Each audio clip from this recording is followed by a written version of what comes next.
Honey റോസിനെ ലൈംഗികമായി അധിക്ഷേപിച്ചെന്ന കേസിൽ ബോബി ചെമ്മണ്ണൂരിന് ജാമ്യം. ഉത്തരവ് 3:30 ഹൈക്കോടതി പുറത്തിറക്കും.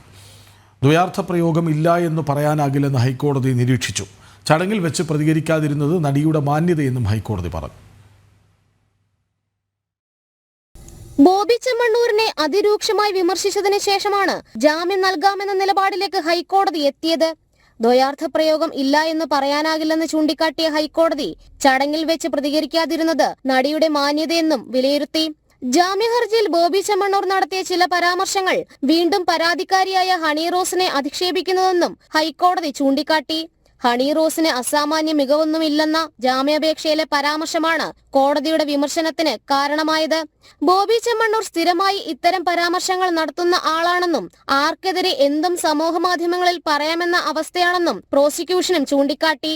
ഇത്തരം പരാമർശങ്ങൾ നടത്തിയാൽ ഉണ്ടാകുന്ന പ്രത്യാഘാതം പൊതുജനം മനസ്സിലാക്കണമെന്ന് പറഞ്ഞ കോടതി ജാമ്യം അനുവദിക്കാമെന്ന് വ്യക്തമാക്കുകയായിരുന്നു. ബോബി ചെമ്മണ്ണൂരും സെലിബ്രിറ്റിയാണെന്നാണ് വാദമെന്ന് ഓർമ്മിപ്പിച്ച ഹൈക്കോടതി എന്നിട്ട് എന്തിനാണ് ഇയാൾ ഇങ്ങനെയൊക്കെ ചെയ്യുന്നതെന്നും ചോദിച്ചു. ബോബി ചെമ്മണ്ണൂരിന്റെ മറ്റു ദ്വയാർത്ഥ പ്രയോഗ ദൃശ്യങ്ങളും ഹൈക്കോടതി പരിശോധിച്ചിരുന്നു. പരിപാടിയിൽ വെച്ച് ഒരു തെറ്റും ചെയ്തില്ലെന്ന് പറയാനാകില്ലെന്ന് ദൃശ്യങ്ങൾ പരിശോധിച്ച ശേഷം ഹൈക്കോടതി വിലയിരുത്തി. ജനം, കൊച്ചി. എന്തായാലും കൃഷ്ണരാജ്, ബോബി ചെമ്മണ്ണൂരിന് ആശ്വസിക്കാം അല്ലേ? കാക്കനാട് ജില്ലാ ജയിലിൽ നിന്ന് ഇന്ന് മോചിതൻ ആകും. പക്ഷേ എനിക്ക് തോന്നുന്നു എന്തൊരു കനപ്പെട്ട ഉത്തരവാണ് വരാൻ പോകുന്നതെന്ന് തോന്നുന്നു. ഒരുപക്ഷെ അദ്ദേഹത്തിന് വലിയ നിയന്ത്രണങ്ങൾ ഏർപ്പെടുത്തും. മാത്രമല്ല ഉപാധികൾ ഹൈക്കോടതിയുടെ ഒരു നിരീക്ഷണം പ്രസക്തമാണ്. സമൂഹത്തിന് ഇത് ബോധ്യപ്പെടേണ്ട കാര്യമാണ്, ആവർത്തിക്കരുത്. അതൊരു താക്കീതായി കോടതി പറയുന്നുണ്ട്, പൊതുസമൂഹത്തോട് പറയുന്നുണ്ട്. ഇങ്ങനെ ദ്വയാർത്ഥ പ്രയോഗങ്ങൾ അത് കമൻറ്റുകളായി അല്ലെങ്കിൽ പരസ്യമായൊക്കെ പറയുന്നതിൽ നിയന്ത്രണം വന്നില്ലെങ്കിൽ വരാനിരിക്കുന്നത് എന്ത് എന്ന് ഒരു താക്കീത് കൂടി ഹൈക്കോടതി നൽകുകയാണ്. ഇത് 1, 2 ഒന്നും അല്ലല്ലോ.